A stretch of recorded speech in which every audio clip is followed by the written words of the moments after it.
Hey, Zach Pack. Welcome back to Zach Talks Tech. Let's just get into it. This is my Samsung Galaxy S10 Plus review. Now, originally this was going to be an unboxing and first impressions, and then it turned into a 2 or 3 day impressions, and I just kept on extending it and just using the phone more and more. And so here I am, just over a week using the phone, and I'm going to tell you guys what I think of it. First, I want to acknowledge what comes in the box and what you guys are going to receive.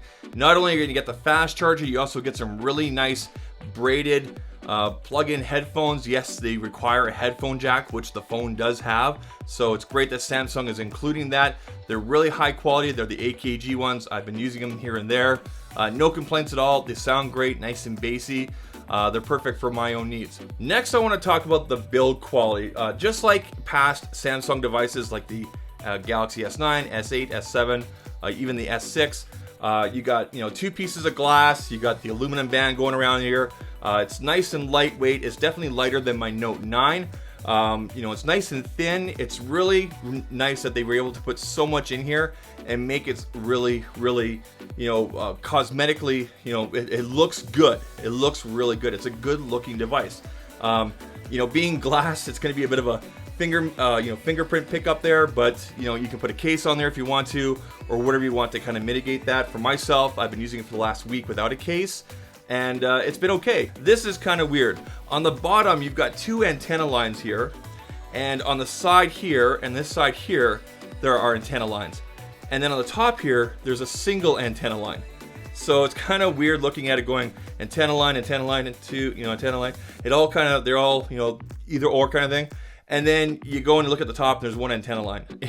Might be something that bugs some people, but other than that, it's a great looking device and feels really good. Very well built. Very happy with it. Next, I want to talk about is the ultrasonic fingerprint sensor. So that's under the display there, underneath the glass.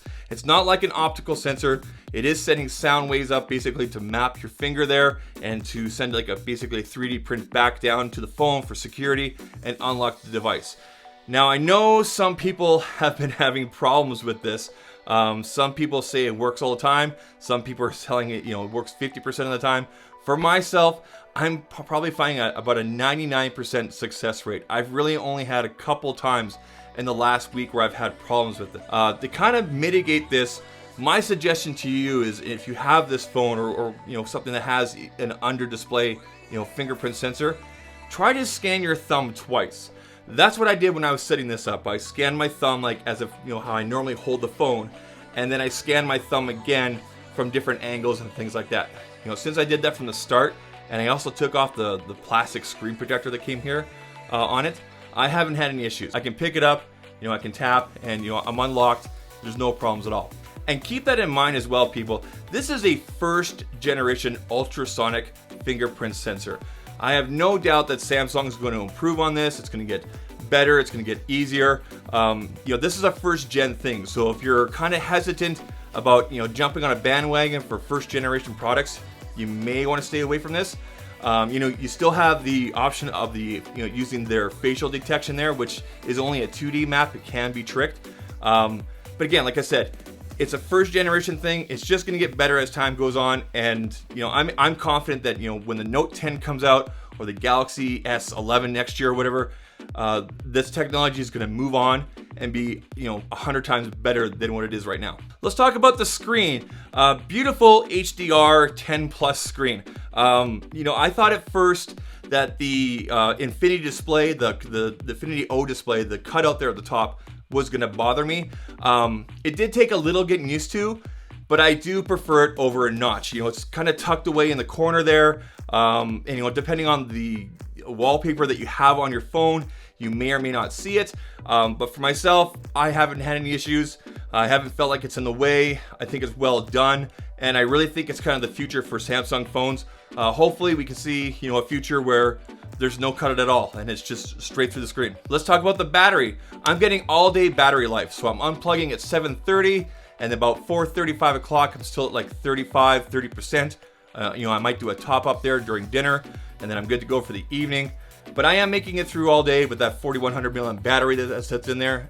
Very happy with that, just like I was with the Note 9. My only issue with the Samsung Galaxy S10 Plus has been false touches. I never had this with my S8, my S9 Plus, my Note 9, or any of my other past Samsung devices that have the curved edges. I'm just finding that sometimes, depending on how I have the phone held in my hand, that my palm kind of comes over and kind of sometimes selects things that are on the screen. I'm finding it mostly when I'm using YouTube and I go to turn the phone like this. False touches, something that really has been bothering me. You can mitigate this by putting a case on, but you really shouldn't have to. You should be able to just pick up the device as it is and away you go. Like I said, I never had this issue with my Note. I don't have a case on my Note. Never had the issue with my S9. I don't use a case on my S9. So I don't know if it's an Android UI type thing or if it's an actual device thing. It hasn't been bothersome enough for me to get rid of the device yet. But like I said, it can be mitigated with a case. So, we'll see how that kind of works out here for the next few days. I'll make a decision. But it's more of an annoyance than anything else. So just kind of watch out for that. And speaking of the UI, Android One UI, I think is a great improvement. Before it used to be called TouchWiz, then it was Samsung Experience, and now it's Android One UI. I think it's good. I mean, it's color coordinated. I like the dark mode on there. It's easy to find things, easy to search for what you need to change, settings, things like that.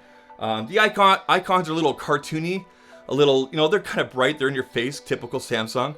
But they're not bothersome or anything like that. And I think it's a good upgrade from the Samsung experience that we had before to One UI. So I'm really glad to see Samsung making it more fluid, easier to use, and just overall a better experience. Let's talk about that camera system. Absolutely loving the wide-angle lens on there. We took a ride out to the mountains there on the weekend. You guys can see some photos here, some video I took with it. Very happy with the results. Some of the bokeh, effects here and there. The color pop type features and things like that. I'm very happy to see how the camera has improved. And like I said, they've added that wide angle on there. The selfie camera has been good. So there you go, guys. That's my review of the Samsung Galaxy S10 Plus. Very pleased with it. This is now my daily device. It's the one that I have my SIM card in for my Android. Yeah, I'm very happy with this. Like I said, there's some quirks here and there with the false touches and things like that, but nothing I would say is a red flag. I'm definitely giving this, 2 thumbs up. And, so if you're looking at this device, if you're looking at coming from an older device, whatever, definitely have a look at this if it's available for you. So let's continue the conversation. Let me know down in the comment section there. Did you get an S10 Plus or an S10 or S10e? Are you still kind of deciding there? What kind of questions you might have for me about it? Let me know and we'll continue the conversation. Hopefully this video has helped you out. If it has, please leave a thumbs up. Think about hitting that subscribe button as well. Leave me a hashtag ZachPack down in the comment section there. You're part of my ZachPack and I'm glad you're here. And I'll catch you guys in the next one. Take care. Cheers.